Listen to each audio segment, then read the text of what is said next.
नमस्कार मित्रांनो, कसे आहात सगळे? मस्त मजेत ना? एस क्लास एज्युकेशन बाय सुहानीमध्ये आपल्या सर्वांचं मनापासून स्वागत आहे.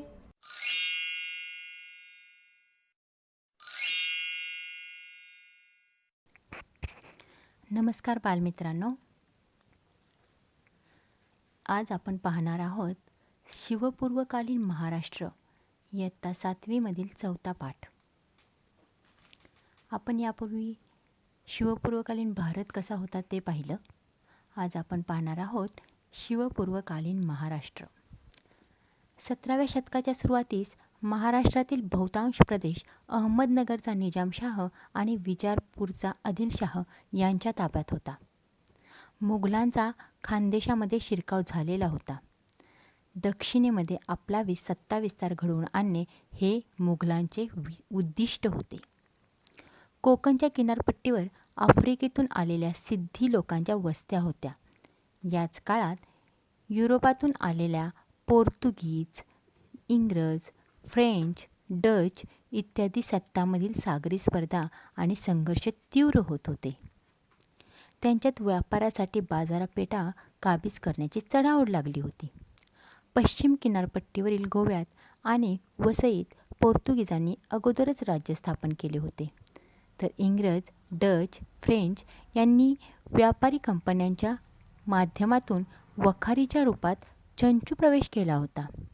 या सर्व सत्ता एकमेकांना आजमावत आणि स्वतःला सुरक्षित ठेवत तसेच जमेल तेवढे वर्चस्व करण्याच्या बेतात होत्या.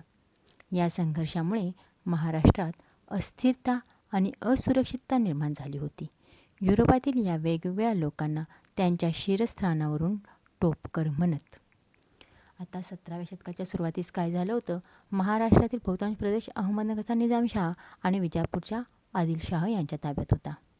आणि त्याचवेळी मुघल जे होते त्यांनी काय केलं? खानदेशामध्ये शिरकाव केला होता आणि ते आपला सत्ता विस्तार तो दक्षिणेमध्ये वाढवायला सुरुवात केली होती. आणि कोकणच्या किनारपट्टीवरती सिद्धी लोकांनी काय केल्या होत्या? आपल्या वस्त्या घातलेल्या होत्या. मग याच काळात त्यावेळी हे पण झाले होते की युरोपातून आलेले पोर्तुगीज, इंग्रज, फ्रेंच, डच इत्यादी सत्तांमधील सागरी स्पर्धा ही आणि त्यांच्यात संघर्ष तीव्र होत होता. म्हणजे बघा, आपल्या महाराष्ट्रावरती किती जण राज्य करायला आले होते त्या काळी. मग त्यांच्यामध्ये इंग्रज, फ्रेंच, डच यांच्यामध्ये काय झालं? व्यापारासाठी बाजारपेठा काबीज करण्याची चढाओढ लागली. म्हणजे किती बाजारपेठा घ्यायच्या वगैरे यांच्यामध्ये चढाओढ लागली. आणि पश्चिम किनारपट्टीवरील गोव्यात आणि वसईत पोर्तुगीजांनी अगोदरच आपले राज्य स्थापन केले होते. त्याच काळामध्ये पोर्तुगीजांनी काय केलं? पश्चिम किनारपट्टी जिथे आपला गोवा आहे तिथे आणि वसईत अगोदरच आपले राज्य स्थापन केले होते. आणि इंग्रज, डच, फ्रेंच यांनी व्यापारी कंपन्यांच्या माध्यमातून वखारीच्या रूपात चंचू प्रवेश केला होता. म्हणजे इंग्रज, डच आणि फ्रेंच या लोकांनी काय केलं होतं? व्यापार करायच्या, व्यापाऱ्या कंपन्या काढायच्या, याच्यामधूनच काय केलं होतं? ते माध्यम वापरून, कंपन्या हे माध्यम वापरून वखारीच्या स्वरूपात म्हणजे ठिकठिकाणी त्यांनी आपापल्या वखारी सुरू केल्या होत्या. म्हणजे आपल्या महाराष्ट्रात वखारीचं निमित्त साधून प्रवेश केला होता. आणि या सर्व सत्ता एकमेकांना आजमावत आणि स्वतःला सुरक्षित ठेवत तसेच जमेल तेवढे वर्चस्व करण्याच्या बेतात होत्या. या संघर्षामुळे महाराष्ट्रात त्यावेळी काय झालेलं? अस्थिरता आणि असुरक्षितता निर्माण झाली होती. युरोपातील वेगवेगळ्या लोकांना त्यांच्या शिरस्थानावरून टोपकर असे म्हणत. युरोपातील जे हे वेगवेगळे लोक होते त्यांना त्यांच्या शिरस्थान म्हणजे त्यांचं वापरण्याची जी टोपी असे त्याच्यावरून नाव दिलेलं टोपकर. शिवपूर्व काळातील लोकवस्ती प्रजा आणि राज्यकर्ते यांच्यामधील दुवा म्हणून कार्य करणारे अधिकारी, बाजारपेठा, कारागीर वगैरेंचं स्वरूप समजण्यासाठी गाव, कसबा, परगणा या भौगोलिक स्थानांची आपल्याला ओळख होणे आवश्यक आहे.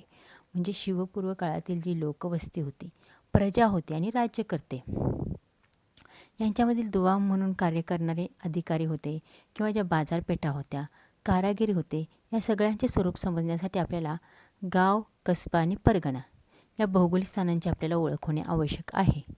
त्याच्यावरून आपल्याला त्यावेळची परिस्थिती कशी होती ती लक्षात येईल. अनेक गावांचा परगणा होत असे, म्हणजे अनेक गाव मिळून परगणा बनत असे. सामान्यतः परगण्याच्या मुख्य ठिकाणालाच कसबा असं म्हणत. आता एखादा एक 15-20 गावं मिळून तयार होतो तो परगणा. आता ह्या परगण्याचं एक महत्त्वाचं ठिकाण पाहिजे, एक मुख्य ठिकाण पाहिजे. त्या ठिकाणाला म्हणतात कसबा. आणि कसब्यापेक्षा लहान असलेल्या गावाला मौजा म्हणत.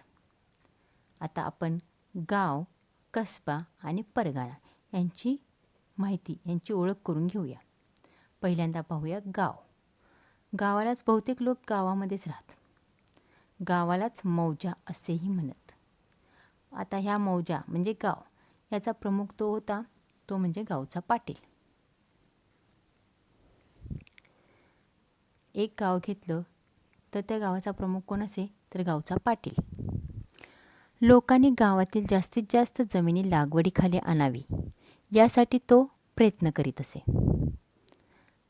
हा जो पाटील होता तो काय काम करायचा, तर आपल्या गावातील जी जमीन आहे ती जास्तीत जास्त लोकांनी लागवडीखाली आणावी, म्हणजे त्याच्यावरती जास्तीत जास्त पीक घ्यावं, त्यासाठी हा पाटील प्रयत्न करीत असे.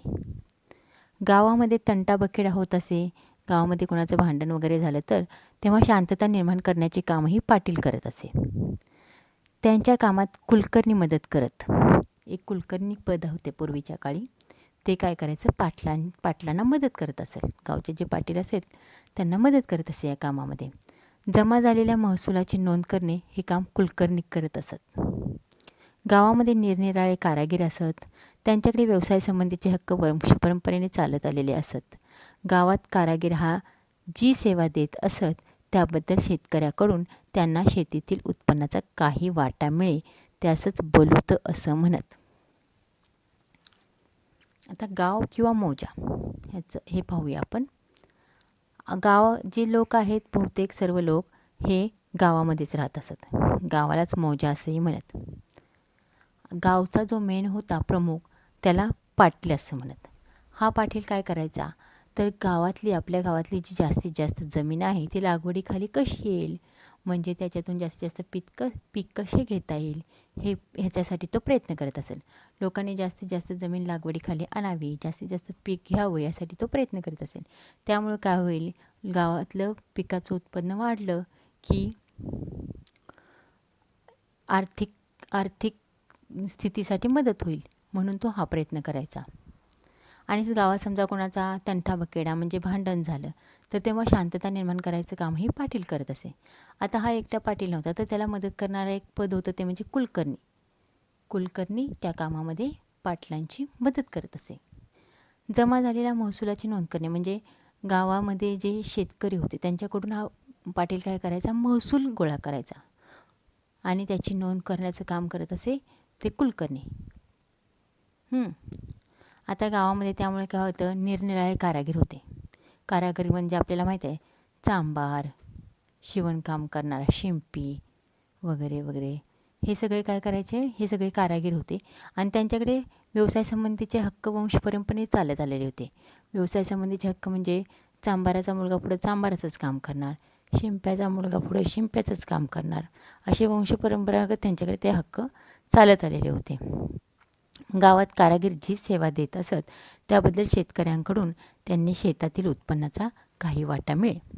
आता हे गावातील जे कारागीर होते ते जी सेवा देत असेल, म्हणजे जे काही काम करत असेल, मग त्यांना काहीतरी मोबदला दिला पाहिजे. मग शेतकरी काय करायचे, शेतातील उत्पन्नाचा काही त्याच्यातला वाटा, समजा एखाद्या कारागिरीने एखाद्या शेतकऱ्याचं काही काम करून दिलं तर त्याला काहीतरी मोबदला द्यायचा, म्हणून शेतात जे पिकलेलं असे धान्य वगैरे, तो त्या कारागिरीला ते काम केल्याबद्दल मोबदला म्हणून देतो. आजच्या काळात कसं, आपण एखाद्यानं आपलं काम केलं, आपलं काम झालं की आपण त्याला पैशाच्या स्वरूपात मोबदला देतो. पण त्या काळी शेतात जे उत्पन्न निघालेलं आहे तेच मोबदला म्हणून दिलं जात असे. यालाच असं म्हणतात बलूत. बलूत असं म्हणत. जो मोबदला दिला जातो त्याला बलूत असं म्हणत. आता आपण गाव पाहिलं, आता आपण पाहूया कसबा. कसबा म्हणजे एक मोठे खेडेगावच असे. मोठ्या खेडेगावाला काय म्हणायचं, तर कसबा. सामान्यतः ते परगण्याचे मुख्य ठिकाण असे. कसबा म्हणजे परगणे जे होते, म्हणजे एक 15-20 गावं मिळून जर परगणा तयार होता त्याचं मुख्य ठिकाण कसबा.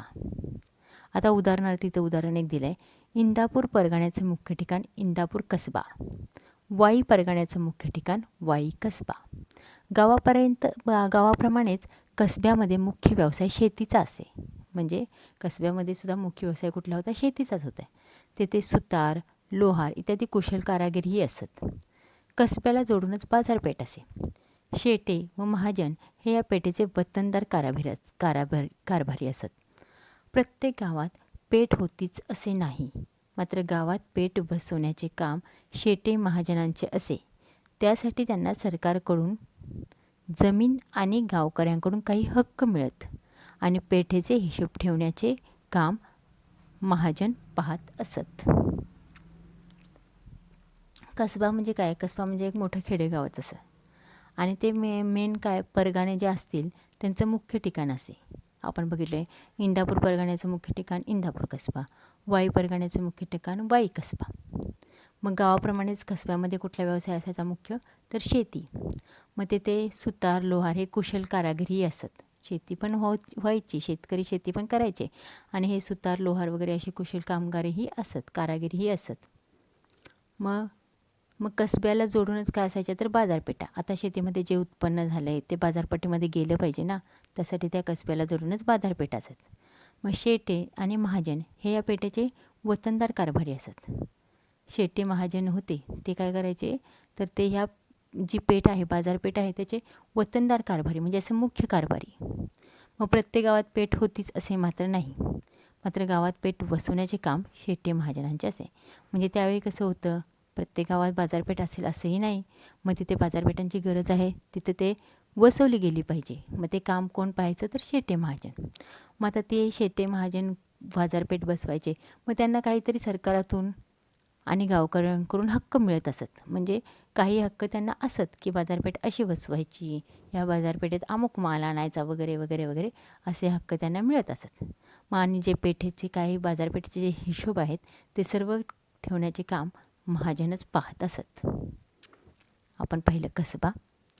आता वीर माता जिजाबाईंच्या आज्ञेनुसार पुण्याजवळील पाषाण येथे एक पेठ बसवली गेली. त्या काळी जिजाबाईंच्या आज्ञेनुसार पुण्याजवळ पाषाण येथे एक पेठ बसवली गेली.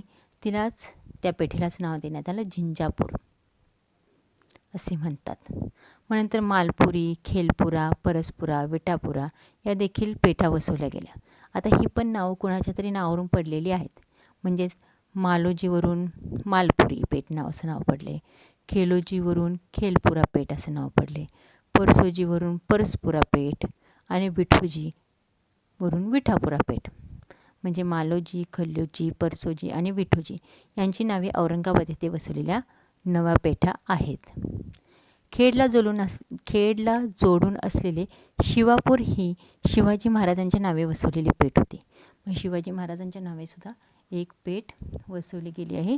त्या पेठेचं नाव आहे शिवापूर. 2 खेडी स्वतंत्र आहेत हे दर्शवण्यासाठी बुद्रुक आणि खुर्द या नावाचा उपयोग केला जातो. मूळ गाव बुद्रुक आणि नवीन गाव खुर्द. उदाहरणार्थ वडगाव बुद्रुक आणि वडगाव खुर्द.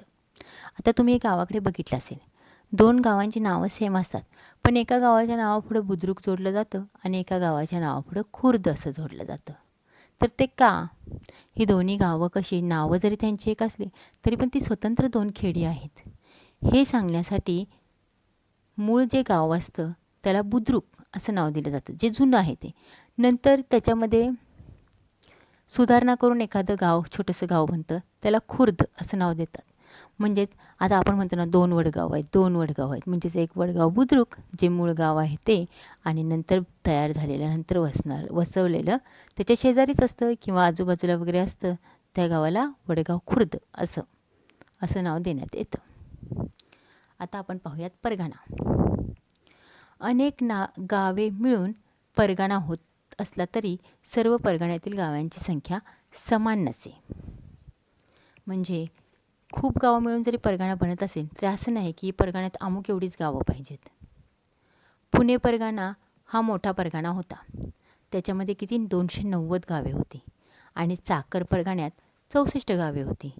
शिरवळ परगणा हा लहान होता, त्यात 40च गावे होती. देशमुख आणि देशपांडे हे या परगण्यांचे वतनदार अधिकारी असत. परगण्यांचे वतनदारी अधिकारी कोण? तर देशमुख आणि देशपांडे. आपण कसब्याचे वतनदारी अधिकारी बघितले, शेटे आणि महाजन. तसेच परगण्याचेही अधिकारी होते ते देशमुख आणि देशपांडे. देशमुख हा परगण्यातील पाटलांचा प्रमुख असे आणि गाव पातळीवर जे काम पाटील करत असे तेच काम परगणा पातळीवरती देशमुख करत असे. आता पाटील कुठले काम करत होतं ते आपण पाहिलं, तेच काम येथे देशमुख करत असे. तसेच परगण्यातील सर्व कुलकर्ण्यांचा प्रमुख देशपांडे असे. पाटलाला मदत करण्यासाठी आपण इथे बघितलेलं तर एक कुलकर्णी पद असे. मग ह्या सर्व कुलकर्ण्यांचा एक प्रमुख असे, त्याचं नाव देशपांडे. गाव पातळीवर कुलकर्णी जे काम करत असे ते काम परगणा पातळीवरती देशपांडे करत असत.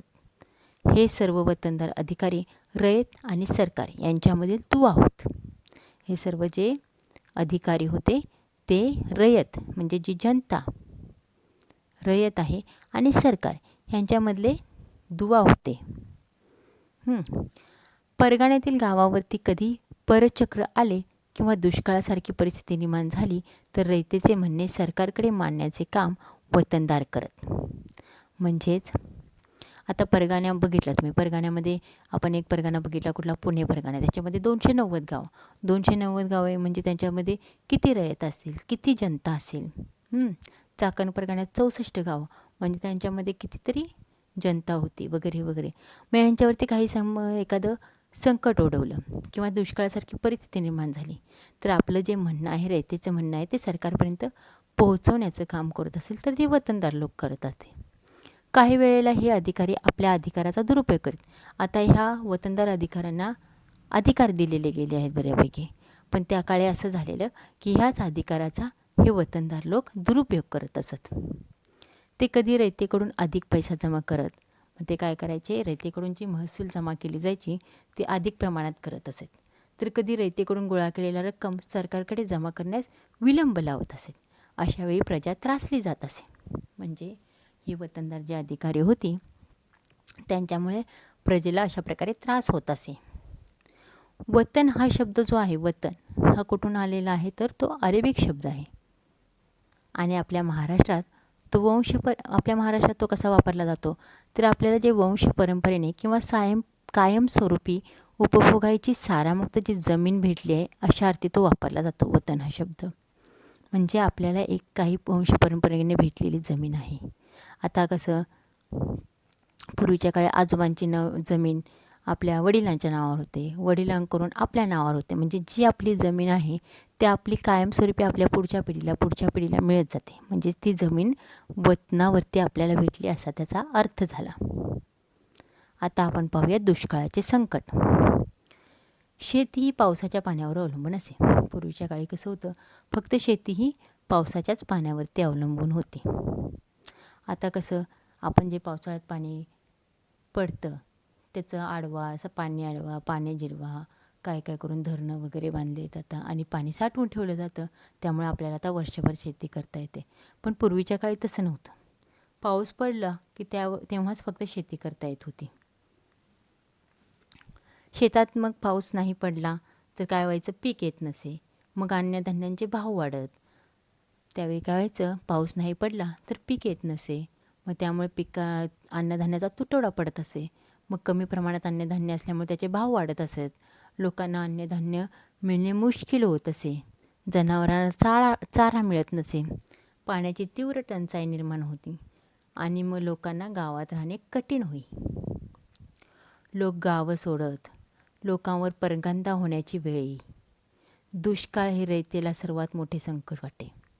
त्या काळी काय व्हायचं, दुष्काळ म्हणजे फारच मोठं संकट होतं. त्यावेळी एवढ्या आधुनिक सोयी नव्हत्या, सुविधा नव्हत्या. मग लोक गावं सोडायची, एका गावातून दुसऱ्या गावात राहायला जायची. महाराष्ट्रामध्ये असाच एक मोठा दुष्काळ पडला होता तर कधी तो 1630मध्ये. या दुष्काळाने लोक हवालदिल झाले. म्हणजे खूपच लोकांच्यावरती वाईट परिस्थिती आली होती. धान्याची तीव्र टंचाई निर्माण झाली होती. भाकरीच्या तुकड्यासाठी लोक स्वतःला विकून घेण्यास तयार झाले होते. इतकी बेकार परिस्थिती आली होती. पण विकत घेणाराच कोणी नव्हता. आता ही परिस्थिती कशी सगळ्यांच्यावरती सोडवली होती असे वर्णन वाचायला मिळते. त्यावेळी असं वर्णन लिहिलेलं आहे ते वाचायला आपल्याला मिळतं. त्यामुळे काय झालेलं, कुटुंब उद्ध्वस्त झाली, गुरेढोरे मेली. आता माणसांनाच खायला काय नाही तर गुराढोरांना कुठून भेटणार. शेती व्यवसाय खचला, उद्योगधंदे संपुष्टात आले, आर्थिक व्यवहार खुंटले, लोक देशोधडीला लागले. अशा उद्ध्वस्त झालेल्या लोकजीवनाची घडी बसवणे हे एक मोठं आव्हानच होतं. 1630मध्ये महाराष्ट्रात इतका मोठा दुष्काळ पडला होता. त्यावेळी लोकांना धान्याची खूपच तीव्र टंचाई झाली होती. धान्याची टंचाई झाल्यामुळे लोक स्वतःला विकून घेण्यासही तयार होते. त्यावेळी गुरेढोरे मेली, सगळे शेती व्यवसायसुद्धा खचला. आता पाणीच नाही तर शेती कशी होणार. उद्योगधंदे सगळे संपुष्टात आले, आर्थिक व्यवहार खुंटले, लोकांची खूप हालत झाली. अशा उद्ध्वस्त झालेल्या लोकजीवनाची घडी बसवणे हे फार मोठं आव्हानच होतं. मग त्यावेळी काय केलं, आपले जे वारकरी पंथ होते त्यांनी काय कार्य केलं ते आपण पाहूया. अंधश्रद्धा आणि कर्मकांड यांचा समाजावर जबरदस्त पगडा होता. त्यावेळेचे लोक कसे होते तर अंधश्रद्धा खूप मानायचे, कर्मकांड खूप मानायचे. लोक दैववादाच्या आहारी गेले होते. म्हणजे त्यांना वाटायचं आपल्यावरती एखादं संकट आलं तर देवाचा कोपच झाला असं त्यांना वाटायचं. त्यांची प्रयत्नशीलता थंडावली होती. रयतेची स्थिती फारच हलाखीची होती. अशा परिस्थितीत समाजात चैतन्य निर्माण करण्याचे प्रयत्न महाराष्ट्रातील वारकरी पंथाने केले. महाराष्ट्रात संत नामदेव, संत ज्ञानेश्वर यांच्यापासून सुरू झालेली संत परंपरा समाजाच्या विविध स्तरातून आलेल्या संतांनी पुढे चालवली. या संत परंपरामध्ये समाजातील सर्व स्तरातील लोक होते. संत चोखामेळा, संत गोरोबा, संत सावता, संत नरहरी, संत सेना, संत शेख महम्मद, इस्लाम संतसुद्धा होते त्यावेळी, इत्यादी.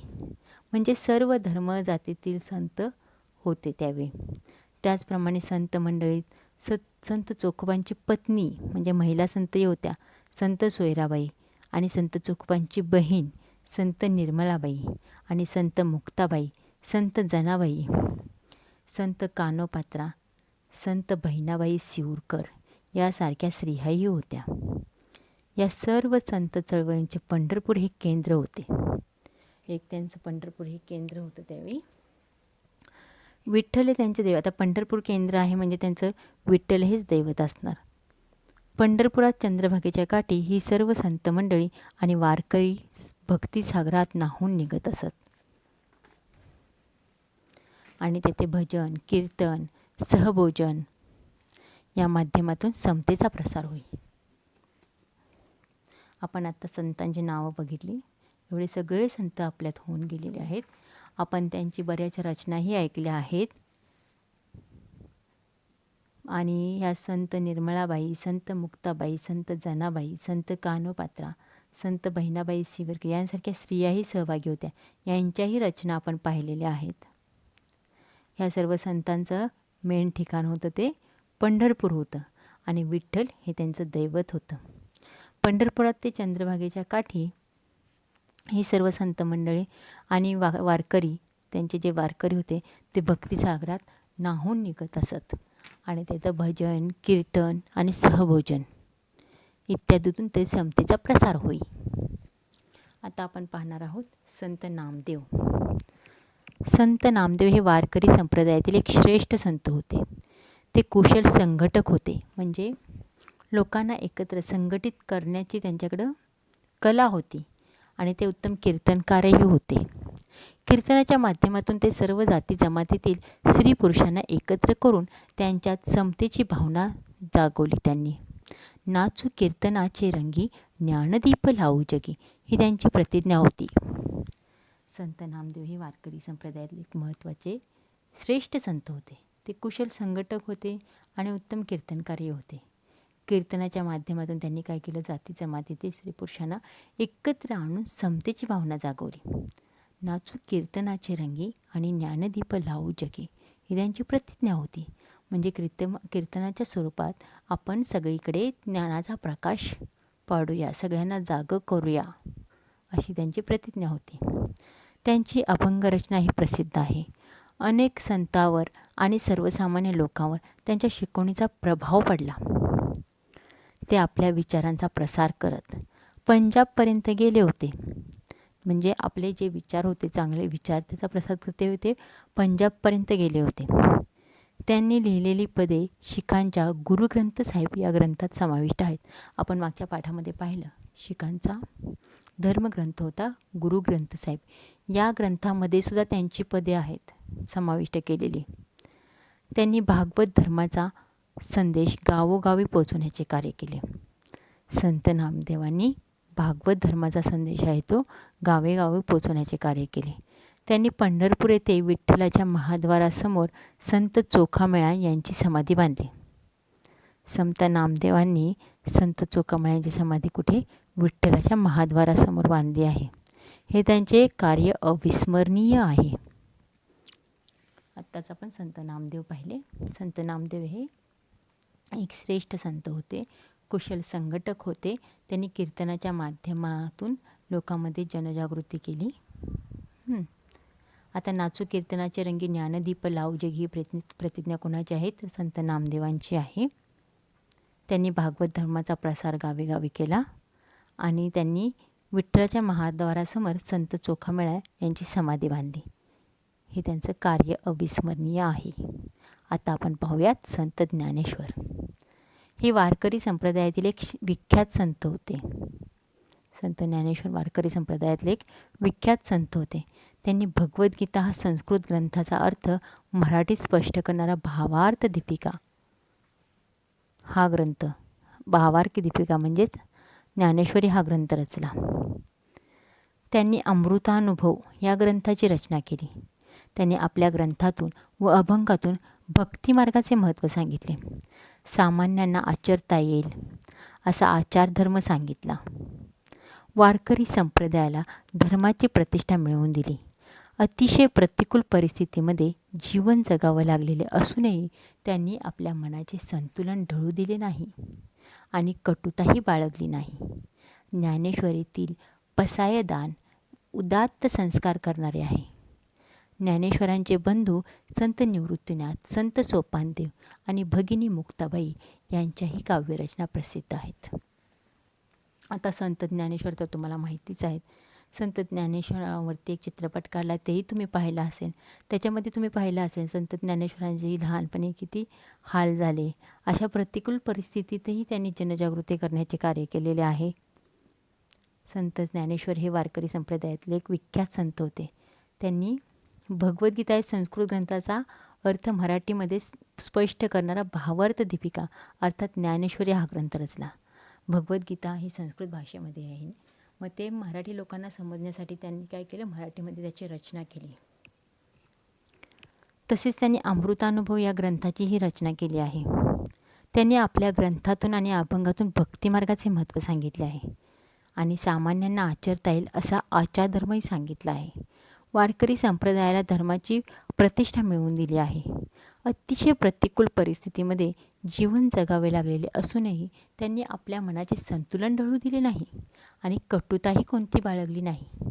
ज्ञानेश्वरीतील पसायदान, ज्ञानेश्वरी त्यांनी जो ग्रंथ लिहिला त्याच्यामध्ये एक पसायदान आपल्याला माहीतच आहे. त्याच्यामध्ये कसं आहे ते पसायदान, त्याच्यातून आपल्याला भरपूर काही शिकायला मिळतं. आपल्यावरती चांगले संस्कार करणारं आहे ते. ज्ञानेश्वरांचे बंधू संत निवृत्तीनाथ आणि संत सोपानदेव आणि भगिनी मुक्ताबाई यांच्याही काव्यरचना प्रसिद्ध आहेत. संत एकनाथ. आता आपण पाहूयात संत एकनाथ. संत एकनाथ हे महाराष्ट्राच्या भक्ती चळवळीतील एक महान संत होते. त्यांचे साहित्य विपुल आणि विविध प्रकारचे आहे. त्यात अभंग, गवळणी, भारुडे इत्यादींचा समावेश होता. त्यांनी भागवत धर्माची मांडणी सोपी आणि सविस्तर केली आहे. भावार्थ रामायणात रामकथेच्या निमित्ताने लोकजीवनाचे चित्र रेखाटले आहे. त्यांनी भागवत या संस्कृत ग्रंथाच्या भक्तिविषयक भागाचा अर्थ मराठीत विशद केला. संत एकनाथ होते ते महाराष्ट्राच्या भक्ती चळवळीतील एक महान संत होते ते. त्यांनी त्याचा अभंग, गवळणी, भारुडे इत्यादींचा समावेश केला होता. त्यांनी भागवत धर्माची मांडणी सोपी आणि सविस्तर केलेली आहे. भावार्थ रामायणात रामकथेच्या निमित्ताने लोकजीवनाचे चित्र रेखाटले होते. त्यांनी भागवत या संस्कृत ग्रंथाच्या भक्तिविषयक भागाचा अर्थ मराठीत विशद केला आहे. त्यांच्या अभंगात जिव्हाळा आहे. परमार्थ प्राप्तीसाठी प्रपंच सोडण्याची आवश्यकता नाही हे त्यांनी स्वतःच्या आचरणाने दाखवून दिले. ते खऱ्या अर्थाने लोकशिक्षक होते. आपली मराठी भाषा कोणत्याही भाषेपेक्षा कमी नाही असे ते मानत.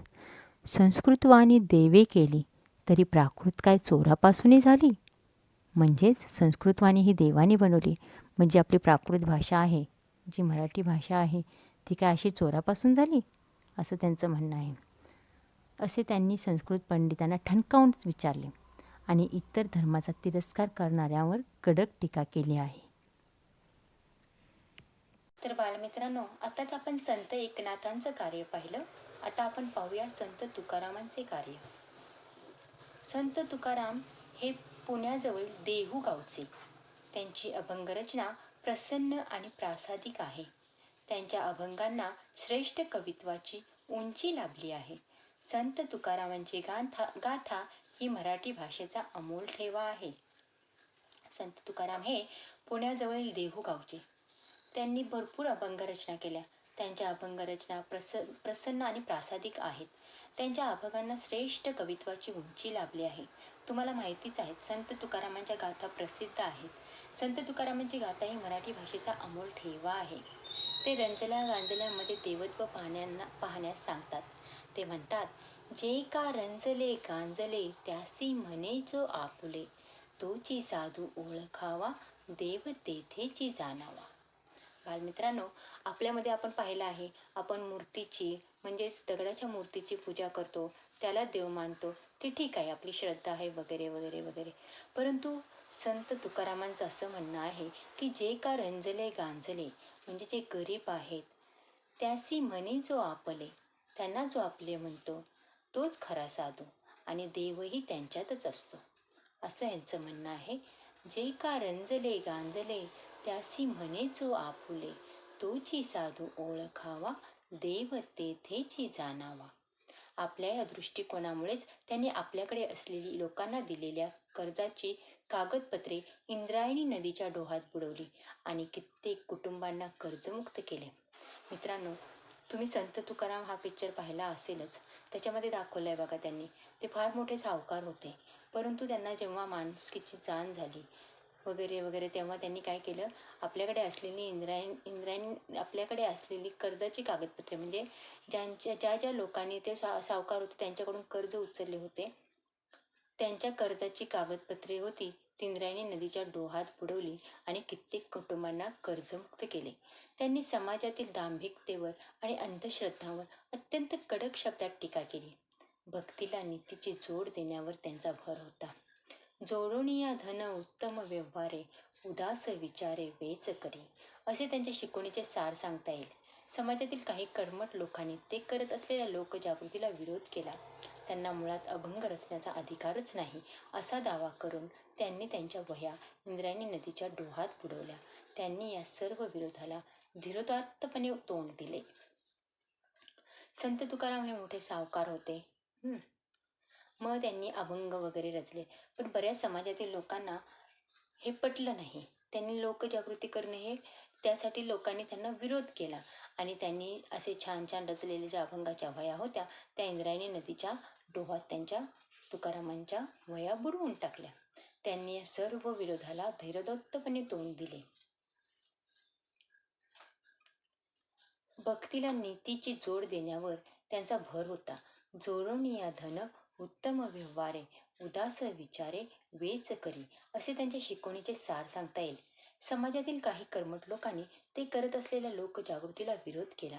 त्यांना मुळात अभंग रचण्याचा अधिकारच नाही असा दावा करून त्यांच्या वह्या इंद्रायणी नदीच्या डोहात बुडवल्या. त्यांनी या सर्व विरोधाला धीरोदात्तपणे तोंड दिले. म्हणजे त्या सर्व विरोधाला संत तुकाराम धैर्याने उभे राहिले. संत तुकारामांचे शिष्य आणि सहकारी विविध जाती जमातीचे होते. नावजी माळी हे माळी समाजातील होते. गव्हर्नर शेठ वाणी हे वाणी समाजातील होते. संताजी जगनाडे, शिवबा कासार, बहिणाबाई सिऊरकर, महादजी पंत कुलकर्णी ही त्यातील काही नावे आहेत. संत तुकारामांचे शिष्य जे होते ते विविध जाती जमातींचे होते. आपण नावावरून आपल्याला समजलेच आहे. गंगाराम पंत मवाळ आणि संताजी जगनाडे यांनी संत तुकारामांचे अभंग लिहून ठेवले. ही त्यांची महत्त्वाची कामगिरी होय. संत तुकारामांनी जे अभंग रचले ते अभंग गंगारामपंत मवाळ आणि संताजी जगनाडे यांनी लिहून ठेवले. त्यामुळेच आपल्याला आता त्यांचे अभंग त्यांनी कुठले अभंग लिहिले होते ते आपल्याला आता समजतं. आताच आपण संत तुकाराम पाहिले. आता आपण पाहूया संत कार्याची फलश्रुती. संतांनी लोकांना समतेचा संदेश दिला, माणुसकी मानवता धर्म शिकवला, एकमेकांवर प्रेम करावे, एकत्र यावे, एकजुटीने राहावे, ही त्यांची शिकवण होती. त्यांच्या कार्यामुळे लोकजागृती झाली. परचक्र, दुष्काळजन्य परिस्थिती किंवा निरनिराळ्या प्रकारची इतर निसर्ग संकटे आली असता त्यांची पर्वा न करता कसे जगावे याविषयी त्यांनी केलेला उपदेश हा लोकांचा मोठा आधार ठरला. त्यांच्या या कार्यामुळे महाराष्ट्रातील लोकांमध्ये आत्मविश्वास निर्माण झाला. मित्रांनो, आपली ही भूमी संतांची भूमी म्हणून ओळखली जाते. संतांनी समतेचा संदेश दिला. सर्व संतांची शिकवण एकच होती, समतेचा संदेश दिला, माणुसकी मानवता धर्म शिकवला, एकमेकावर प्रेम करावे, एकत्र यावे, एकजुटीने राहावे, ही त्यांची शिकवण होती. त्यांच्या कार्यामुळेच लोकजागृती झाली. पूर्वीच्या काळी एवढ्या सोयी सुविधा नसल्यामुळे दुष्काळ पडल्यावरती, परचक्र आल्यानंतर लोकांचे खूप हाल व्हायचे. निसर्ग संकटे यायची तेव्हा लोकांची खूपच हालत व्हायची. तेव्हा त्यांची पर्वा न करता कसे जगावे यासाठी मोलाचे उपदेश संतांनी लोकांना दिले. त्यांच्या या कार्यामुळे महाराष्ट्रातील लोकांमध्ये आत्मविश्वास निर्माण झाला. समाजात धर्माची अवनती झाली होती. अशा वेळी संतांनी पुढे येऊन समाजाचे रक्षण केले. ते धर्माचा खरा अर्थ सांगू लागले. लोकांमध्ये राहून त्यांचे सुखदुःखे समजावून घेत भक्ती मार्गाचा पुरस्कार करू लागले. अशा वेळी समाजातील काही कर्मठ लोक त्यांना विरोध करू लागले. हा विरोध सहन करणे म्हणजे आपल्या कर्तव्याचाच एक भाग आहे, असे संत मानत असत. तुका म्हणे तोची संत, सोशी जगाचे आघात. या शब्दात संत तुकारामांनी खऱ्या संताचे लक्षण सांगितले आहे. संत तुकारामांच्या मते असं आहे की खरा संत तोच, तो जगाचे आघात सोसतो. शास्त्री पंडितांच्या अवघड भाषेतील धर्माला संतांनी सर्वसामान्यांच्या भाषेत आणले. दैनंदिन व्यवहारातील भाषेत त्यांनी परमेश्वराची आळवणी केली. परमेश्वरापुढे सर्व समान आहेत अशी भूमिका घेतली. वर्ण आणि जातीचा अहंकार बाजूला सारून आपण एकमेकांना परमेश्वराची लेकरे या स्वरूपात पाहायला हवे, ही शिकवण समाजाला दिली. या सर्व संतांचे वैशिष्ट्य म्हणजे भक्ती करत असताना त्यांनी आपापली कर्तव्य कर्मे सोडली नाहीत. त्यांनी आपापल्या कामात परमेश्वर पाहिला. कांदा मुळा भाजी अवघी विठाई माझी, असे संत सावता महाराज म्हणाले. त्यांचे हे विधान शेतीच्या कामासंदर्भात असले तरी संतांच्या दैनंदिन जीवनातल्या अन्य प्रकारच्या कामांनाही लागू आहे. संत आपापले व्यवसाय सांभाळून भक्ती, उपदेश, कवित्व करत राहिले. त्यांनी समाजाच्या नैतिक जाणीवा विकसित केल्या. शास्त्री पंडितांनी जी काही ग्रंथ वगैरे लिहून ठेवली ते लोकांना समजावेत म्हणून संतांनी काय केलं, ते सर्वसामान्यांच्या भाषेत लिहिले. म्हणजे ज्या भागात जे लोक आहेत त्यांना समजेल अशा भाषेमध्ये त्याचे अनुवाद केले. दैनंदिन व्यवहारातील भाषेत त्यांनी परमेश्वराची आळवणी केली. परमेश्वरापुढे सर्व समान आहे. परमेश्वरापुढे कुणी लहान कुणी मोठा असा भेदभाव नाही.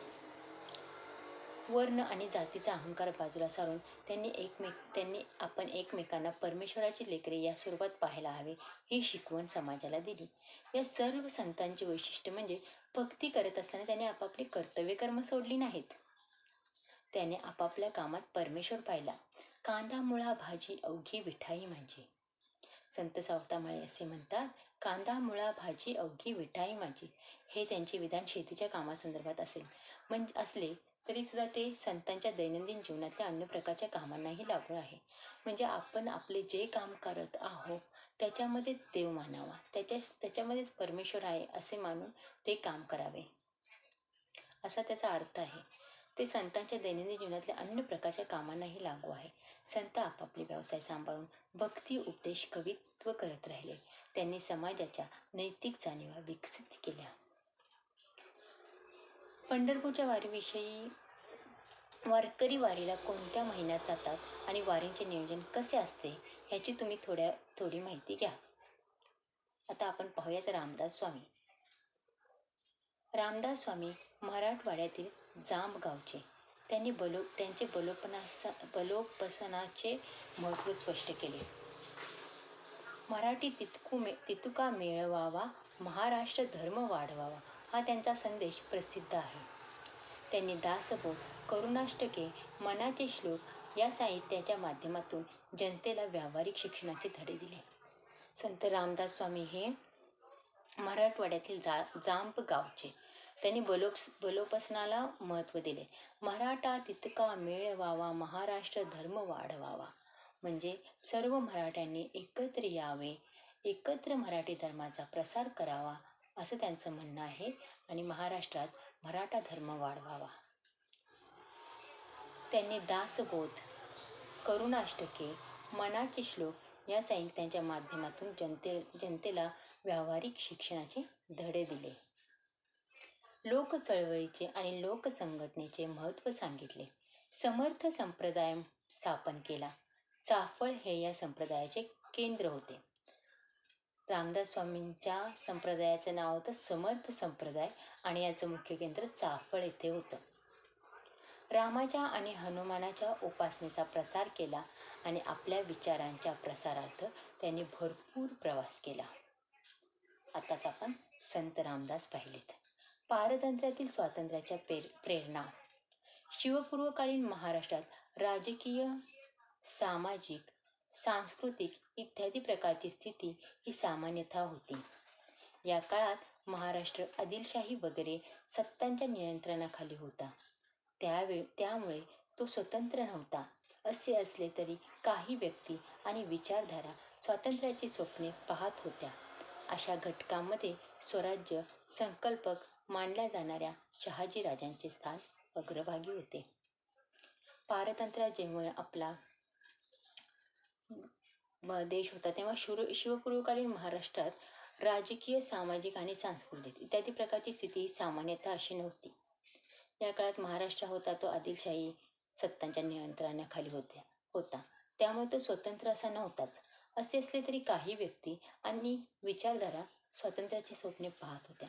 अशा घटकामध्ये स्वराज्य संकल्पक मानल्या जाणाऱ्या शहाजीराजांचे स्थान अग्रभागी होते.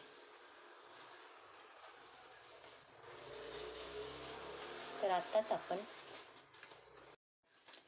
आत्ताच आपण पाहिले शिवपूर्वकालीन महाराष्ट्रात संतांनी कशी मोलाची कामगिरी केली.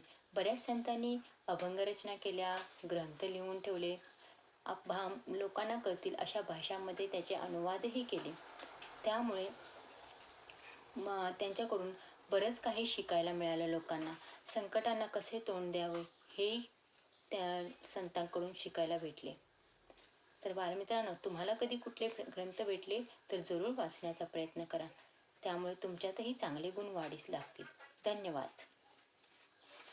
मित्रांनो, तुम्हाला जर हा व्हिडिओ आवडला असेल ना तर नक्कीच व्हिडिओला लाईक करा, शेअर करा. त्याचबरोबर यांसारखे नवनवीन व्हिडिओज पाहण्यासाठी चॅनलला सबस्क्राईब करा आणि नोटिफिकेशन बेल आयकॉनवर क्लिक करा. म्हणजेच मी जेव्हा यांसारखे नवनवीन व्हिडिओज अपलोड करेन तेव्हा तुम्हाला त्याचं नोटिफिकेशन मिळत राहील. मित्रांनो, असेच छान आणि मस्त व्हिडिओ या चॅनलवरती अवेलेबल आहेत. त्याचबरोबर 10th स्टँडर्डच्या सर्व विषयांचे व्हिडिओज देखील अवेलेबल आहेत आणि हे सगळे व्हिडिओज पाहण्यासाठी डिस्क्रिप्शन बॉक्समध्ये ज्या लिंक्स दिलेल्या आहेत त्यावर तुम्ही क्लिक करून हे सगळे व्हिडिओज पाहू शकता. चला तर मित्रांनो, आता या ठिकाणी आपण इथेच विश्रांती घेऊया. पुन्हा भेटूया नवीन पाठासोबत, नवीन व्हिडिओसोबत, नवीन टॉपिकसोबत. तोपर्यंत पाहत रहा S class education by Suhani, तेही सुहानी सूर्यवंशी या चॅनलवरती. So friends, thank you so much for watching this video. See you in next video.